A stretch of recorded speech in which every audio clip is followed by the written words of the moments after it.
रब इश्रह ली सदरी व यस्सिर ली अमरी वाहलुल उक़दतम मिन लिसानी यफ़क़हू क़ौली के साथ अस्सलाम वालेकुम। कैसे हैं आप सब लोग? वेलकम करता हूं सबका और नमस्ते नमस्कार। वैसे तो आज की जो वीडियो है इस वक्त जिस वक्त हम ये वीडियो कर रहे हैं इंडिया अपना इंडिपेंडेंस डे मना रहा है 78वां, और बड़े ज़ोरों शोर से कुछ वीडियोज़ हमने देखी हैं और फिर जो है ना बड़ा ज़बरदस्त उसमें हमने देखा कि बड़े अच्छे तरीके से वहाँ पे जश्न आज़ादी मनाया जा रहा है। जैसा कि आपको पता है कि 14 अगस्त कल थी पाकिस्तान में, और पाकिस्तान में जश्न आज़ादी की तकरीबात कल मनाई जा रही थी, और आज इंडिया के अंदर जश्न आज़ादी की तकरीबात मनाई जा रही हैं। आज हम जो बात करेंगे वो दो टॉपिक पे बात करेंगे। उसमें सबसे पहले हम बात करेंगे जो पाकिस्तान के अंदर 2 टेस्ट मैचेस खेलने जाने हैं, जो बांग्लादेश ने आना है पाकिस्तान में, मतलब जो बांग्लादेश आई हुई है पाकिस्तान में 2 टेस्ट मैचेस की सीरीज़ खेलेगी वो पाकिस्तान के साथ। पहला मैच होगा रावलपिंडी में 21 से 25 अगस्त को, और दूसरा मैच होगा कराची में। तो सबसे पहले हम स्क्वाड की बात करेंगे, जो पाकिस्तानी स्क्वाड है जिसमें नए और पुराने खिलाड़ियों पर कम्बिनेशन एक बनाया गया है। और जिस सर्जरी की बात की जा रही थी वो तो हमें फ़िलहाल नज़र होते हुए नहीं आई। अच्छा, इस पे जो टेस्ट सीरीज़ के जो स्क्वाड है और प्रेडिक्शन क्या रहेगी इसकी बात हम बाद में करेंगे। इससे पहले मैं बात करूंगा, मैंने आज देखा, आज मेरी नज़र से गुजरा कि रिकी पॉन्टिंग ने एक अजीबो-गरीब किस्म की बात कर दी। रिकी पॉन्टिंग की बात सुन के मुझे समझ भी बिल्कुल नहीं आई, और मैं हैरत में पड़ गया कि रिकी पॉन्टिंग को आखिर क्या ज़रूरत पड़ी कि उन्होंने ये बात कर दी, क्या सोच के उन्होंने ये बात की, क्या उनके जहन में आया होगा। बैठे बैठे उन्होंने जो है ना एक अजीबो-गरीब किस्म की बात कर दी रिकी पॉन्टिंग ने।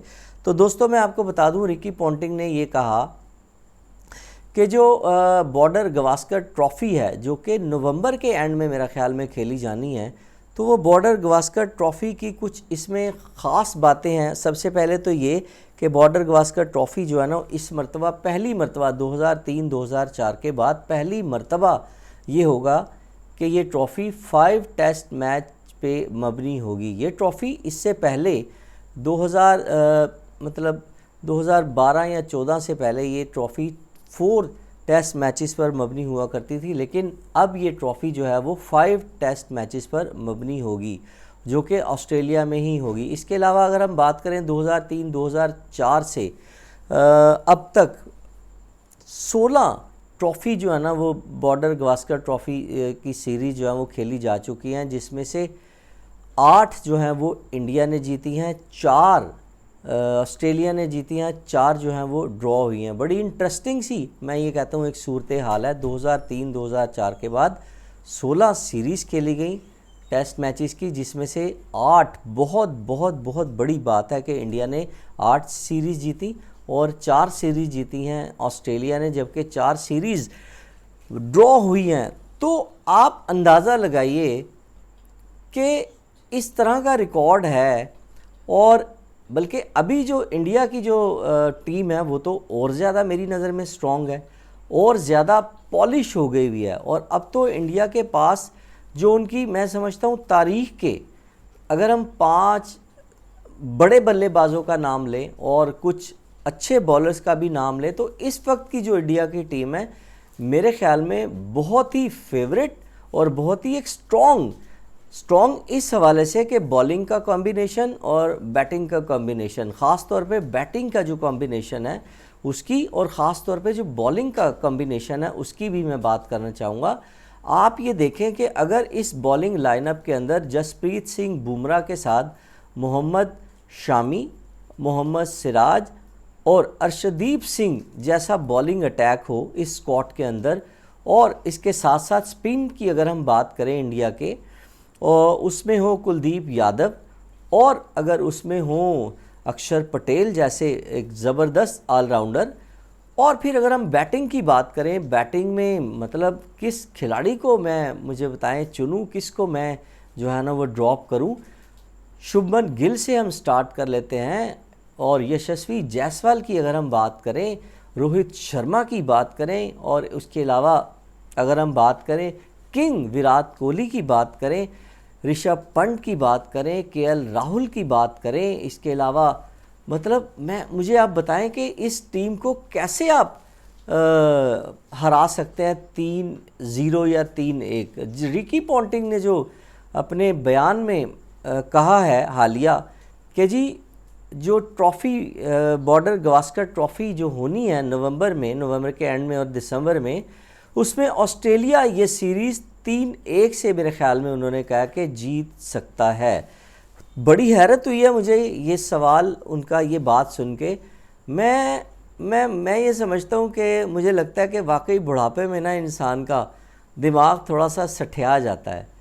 तो इस बात से साबित होता है कि वाकई रिकी पॉन्टिंग के ऊपर बुढ़ापे के जो है ना वो आसार नमूदार होना शुरू हो गए हैं। उसकी ये निशानी है, उसका ये सबूत है कि वो इंडिया जैसी महान टीम को, जो कि इस वक्त एक चैम्पियन टीम के तौर पर वर्ल्ड के उफक पे छाई हुई है, और उनके ख़िलाफ़ हमें ये सुनाई देते हैं कहते हुए रिकी पॉन्टिंग के जी ऑस्ट्रेलिया अपने मुल्क के अंदर उनको हरा देगा, जबकि मुझे ऐसा बिल्कुल भी नहीं लगता। दोस्तों आप ज़रूर बताइएगा कि आपको क्या लगता है 5 टेस्ट मैचेस की सीरीज़ में इंडिया और ऑस्ट्रेलिया की क्या विनिंग का जो है ना वो एवरेज रहेगा।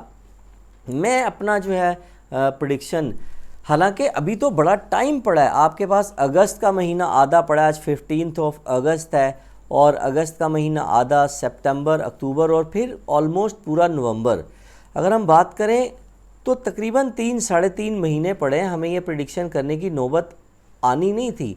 लेकिन जनाब रिकी पॉन्टिंग ने एक ऐसी बात कर दी तो मैंने सोचा कि इस पर वीडियो ज़रूर करनी चाहिए। और बिल्कुल सही है कि 3-3.5 महीने पहले ही हम एक चीज़ जो हमारे जहन में है, जहन को छोड़ें, जो हमें नज़र आ रहा है। देखिए जी, मुझे नज़र आ रहा है कि मेरे सामने कैमरा लगा हुआ है, मुझे नज़र आ रहा है कि मेरे सामने एक बड़ी LCD लगी हुई है जो कि बंद है, मुझे नज़र आ रहा है कि मेरे सामने बड़ी बड़ी लाइट्स लगी हुई हैं। ठीक है, तो मैं कैसे इन चीज़ों को झुटला सकता हूँ?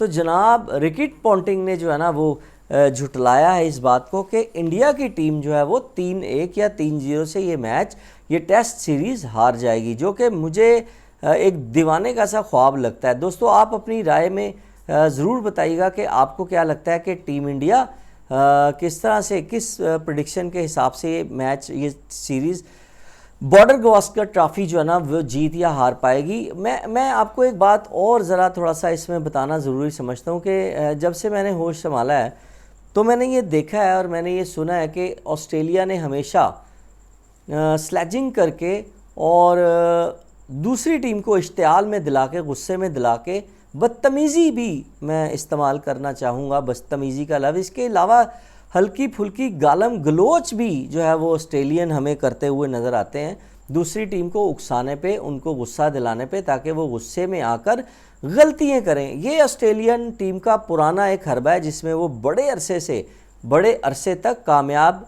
होने में कामयाब हो पाए हैं, और इसकी वजह से ही हमने देखा कि ऑस्ट्रेलियन जो है वो काफ़ी सारी महाज पर जीत हासिल करने में कामयाब हो पाए हैं। तो दोस्तों मैं ये समझता हूँ कि आप अपनी राय का इजहार ज़रूर कीजिएगा कि क्या इस मरतबा जो बॉर्डर गवास्कर ट्रॉफ़ी ऑस्ट्रेलिया में खेली जानी है, उसमें क्या आपको लगता है कि ऑस्ट्रेलिया की टीम इंडिया जैसी टीम को 3-0 या 3-1 से हरा पाएगी? मुझे बिल्कुल भी नहीं लगता। मैंने आपको बता दिया कि जो कॉम्बिनेशन है इस वक्त एक टॉप का कॉम्बिनेशन है, बॉलिंग, बैटिंग, ऑलराउंडर परफॉर्मेंस। मैंने अभी तो ना क्या कहते हैं हार्दिक पांड्या का नाम लिया, मैंने ना सूर्य कुमार यादव का नाम लिया, मैंने तो कितने नाम जो है ना वो अभी ड्रॉप कर दिए हैं जो कि मतलब डाले भी जा सकते हैं, लेकिन मैंने टिपिकल जिसे कहते हैं टेस्ट स्क्वाड के हवाले से मैंने इंडियन टीम का नाम लिया है।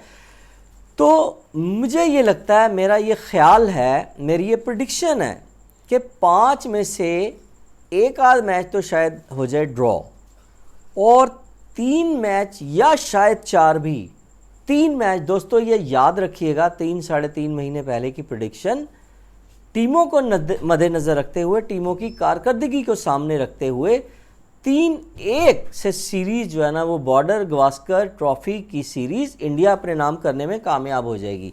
जी हाँ, मेरी प्रेडिक्शन ये है कि जो नवंबर दिसंबर में ऑस्ट्रेलिया में बॉर्डर गवास्कर ट्रॉफ़ी खेली जानी है 5 टेस्ट सीरीज़, तो शायद एक आध मैच ड्रॉ भी हो जाए, अदरवाइज़ 3-1 या फिर 4-0 से इंडिया मुझे ये मैच जीतते हुए, अभी से ही मैं आपको बता रहा हूँ दोस्तों, ये बड़ी बोल्ड एक प्रिडिक्शन है, आप अपनी राय का इजहार ज़रूर कीजिएगा कि आपके ख्याल में इसमें क्या हो सकता है।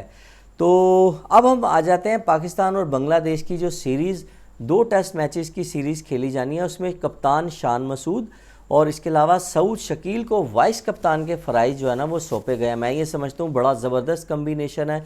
मैं अक्सर सोचता था कि अब्दुल्ला शफीक और शान मसूद को और ख़ास तौर पे सऊद शकील को, इन तीनों को चांस भी मिलना चाहिए और इनको बड़ा मतलब ओहदा भी मिलना चाहिए। और शुक्र अल्हम्दुलिल्लाह, मैं ये समझता हूँ कि एक अच्छा फ़ैसला है पीसीबी का कि कप्तानी कम अज़ कम जो है ना वो बाबर आज़म, शाहीन शाह अफरीदी और मोहम्मद रिजवान से इसको दूर किया गया है और उनको टीम में खैर जगह तो उनकी बनाई गई है, 17 के स्क्वाड में उनकी जगह बिल्कुल बनती है, बनाई भी गई है, लेकिन कप्तानी से उनको वो मैं समझता हूँ दूर ही रहे तो ज़्यादा बेहतर होगा। और हम दूसरे खिलाड़ियों पे नज़र दौड़ाएँ तो उसमें अब्दुल्ला शफीक बैटर हैं, अबरार अहमद एक ज़बरदस्त स्पिन बॉलर हैं, इसके अलावा आगा सलमान एक अच्छे ऑलराउंडर हैं और बाबर आज़म जो है ज़ाहिर है बैटर हैं। इसके अलावा कामरान खुर्रम शहजाद बड़े ज़बरदस्त बॉलर हैं और कामरान ग़ुलाम जो हैं वो एक बेहतरीन बल्लेबाज के तौर पर उन्हें रखा गया। Mohammad Rizwan wicket keeper